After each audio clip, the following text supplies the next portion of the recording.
problem in Western societies with left-wing extremism, like attacks on police officers and vandalism, also with right-wing extremism, like violence toward foreigners, or also arson attacks on refugees' accommodations, and at least with Islamist extremism with terrorist attacks. So there are quite a lot of studies on the different type of extremism, but not on comparative studies which compares so the three forms of extremism. First of all, we want to show you the situation in Switzerland, not according our data, but according the Federal Intelligence Service. So in blue, you can see the events motivated by left-wing extremism reported to the Federal Intelligence Service, and in red, the right-wing extremism. So you can see that in Switzerland, we have much more incidents committed by the left-wing extremism than the right-wing extremism. And according the same data from the Federal Intelligence Services, this slide shows the number of jihad travelers identified by the Federal Intelligence Services. And you can see in 2014 a peak where 25 jihad travelers went to these countries. And we have also another information on the jihad. The FIS has identified over 500 internet users who are distributing jihadist IDs on social media. So this is a little bit the knowledge we have on this topic in Switzerland. So it's really important to define political extremism. So for our research, we have taken two main components to define political extremism. The first one is the rejection of democracy and its fundamental rights. So it's more an ideological component. And the second one is the acceptance or the use of violence to establish a new state form. So of course, this is two components in common for the three forms of extremism, but of course each extremism has a specific ideology with aims related to the organization of society, and also which differentiates the in and out groups. So the in groups, it's the people who are extremists, and the out groups is the people against who they fight, if we can say fight. So our research has four principal aims. The first one, it's really important to know the extent of extremist orientations among youth, how many youth are involved in such groups, the prevalence, the percentages of youth. It's also really important to know the extent of politically motivated offenses committed by juveniles, and also to know the risk factors of the belonging to such group. Are they similar for the different kind of extremism, or are they different? It's really important to know that, because if we want to create some prevention programs, we have information to build these prevention programs.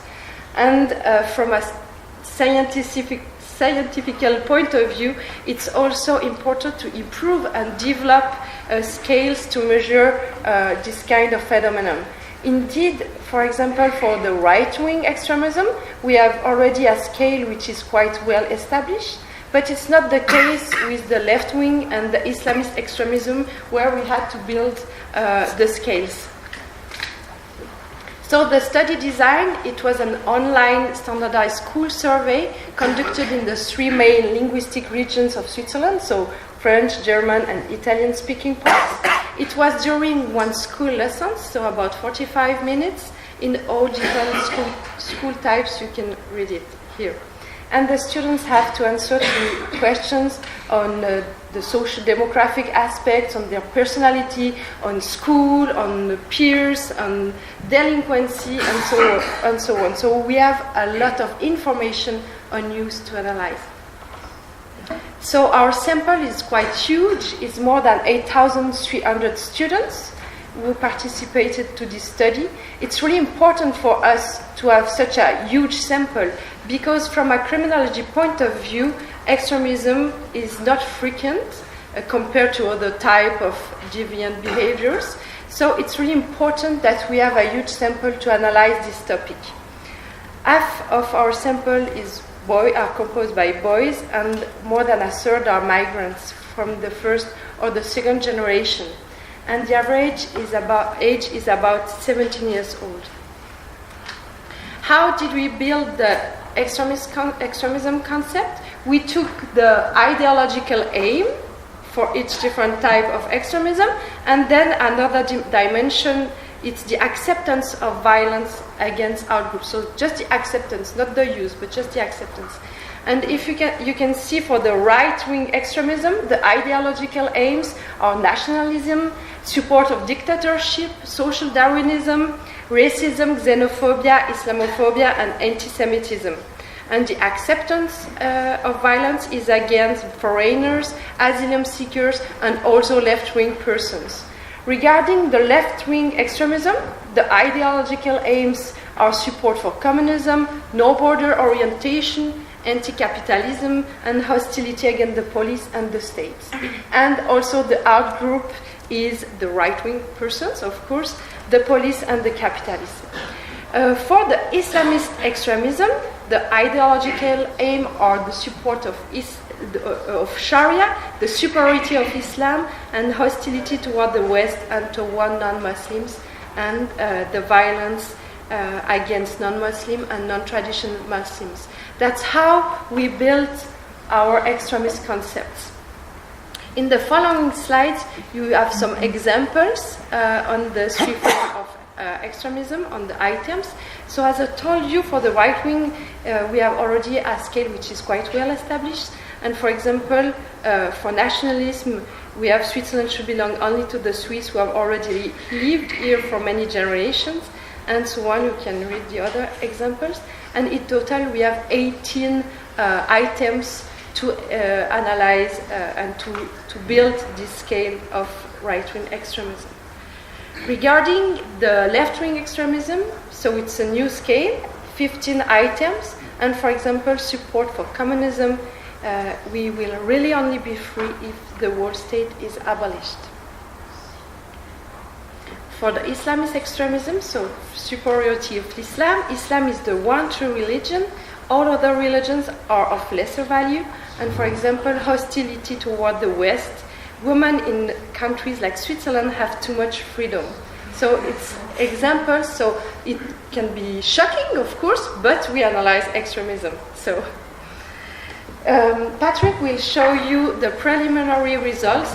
We must say that it's work in progress. We have just started to analyze the data. Thank you, Sandrine.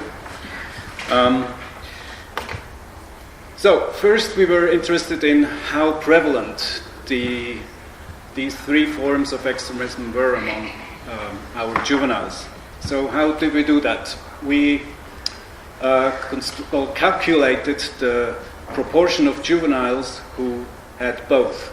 First, a strong agreement on the ideological statements in the questionnaire, and also a strong acceptance of violence towards the outgroup, the respective outgroup. And then we defined these juveniles as extreme, who scored over the mean of the ideology scale and above the mean of the acceptance of violence scale. So if these two components come together, then we say these juveniles are considered as extreme. So here's the results. For left-wing extremism, we found 8% of the sample to hold strong ideological orientations and strong acceptance for violence. For right-wing extremism, it was 4.5%. For Islamist extremism, 0.9%. And if we only take the Muslims within the sample, we have 4.7% who are considered as Islamist extremists. Then we were also interested in the characteristics of the youth of these three extremist groups, and we compared, or we show you the differences between the three groups and the average in the total sample, which you see on the very right column, total sample. So, and significant results are highlighted in bold. So, regarding gender, we see that all three extremist groups have much more boys within them. And regarding the migrational background, we see that especially Islamist extremists have a much higher proportion of juveniles with who are first or second generation migrants. Then we see that among left-wing extremists, we have a higher proportion of juveniles living with only one parent of their parents. And if you look at the social background, we see that Islamist extremists, and to a lesser extent also left-wing extremists, have or live in families whose parents receive social benefits or who were unemployed. Then another concept we included in our questionnaire was low self-control, and we see that juveniles who are considered extremists are much less self-controlled. They were scoring higher on the low self-control scale, so to say. So that means they were more impulsive or were more risk-seeking. That means self-control. Then we also considered the experiences of discrimination. And here we saw that especially Islamist extremists reported a much more such experiences, almost 3 times than the average, which is true also for left-wing extremists with a double rate than on average. And regarding the main reasons of discrimination, Islamist extremists said they had been discriminated due to religious reasons, and right-wing extremists because of their right-wing political ideas. For left-wing extremists, there was no single reason turning out in comparison to the total sample. Further, we see that juveniles from all 3 extremist groups had lower school attachments. That means they rather do not like to go to school. They had no good relationship with their parents and so on. And for Islamist extremists and left-wing extremists as well, they had slightly lower school grades. Then we also considered the juveniles' self-reported delinquency for the last year.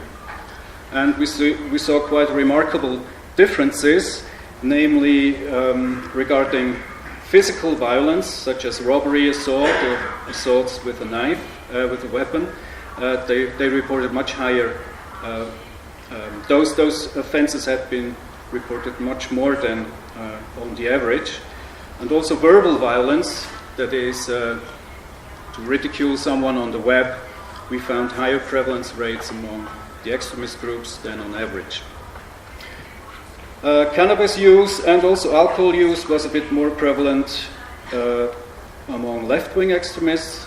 Islamist extremists, here the alcohol use was less prevalent than on average. Okay. So to sum up these preliminary results, I have to say, we found characteristics that were similar or that were associated with all 3 forms of extremism, namely male gender, lower self-control, low school attachment, and more delinquent behavior. And we also found characteristics for which the juveniles differed from each other. You see them on the slide. For left-wing extremists, there were slightly more migrants, more non-traditional family, parental social benefits, more parental unemployment, slightly more discrimination experiences, and more use of cannabis and alcohol. For Islamist extremism, it was much more migrants, more parental social benefits and more parental unemployment, much more experiences of discrimination and less alcohol use. And for right-wing extremists, there was only less migrants, so as discriminating factors among the 3 groups. Good. No, sorry, there's one thing I want to mention.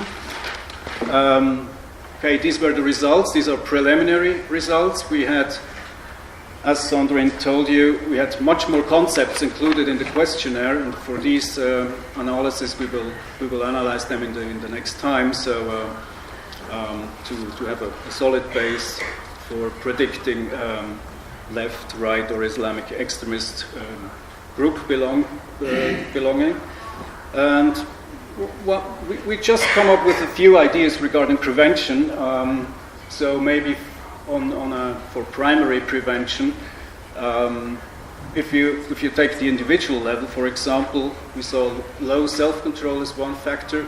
So there are programs who foster social skills among juveniles during school. Is certainly a good point to address this. And these pro-social skills programs, they try to learn the students to deal better with their frustration or with their angers, their feelings of angers. There's just to name one program that is well established. It is so-called PATH, Promoting Alternative Thinking Strategies, which has been implemented in Zurich like 10 years ago. Another thing we come up with is what could also improve critical thinking among juveniles, especially regarding extremist content, of course. And on a more structural level, of course, improving the social inclusion of migrants would certainly contribute to resolve the problem. This is just a few ideas we come up. Tomorrow there's another workshop where Sandrine will also take part, so there's maybe more time to discuss these different approaches that can be used to resolve the problem. So I finish with that, not to be in time. Thank you very much for your attention.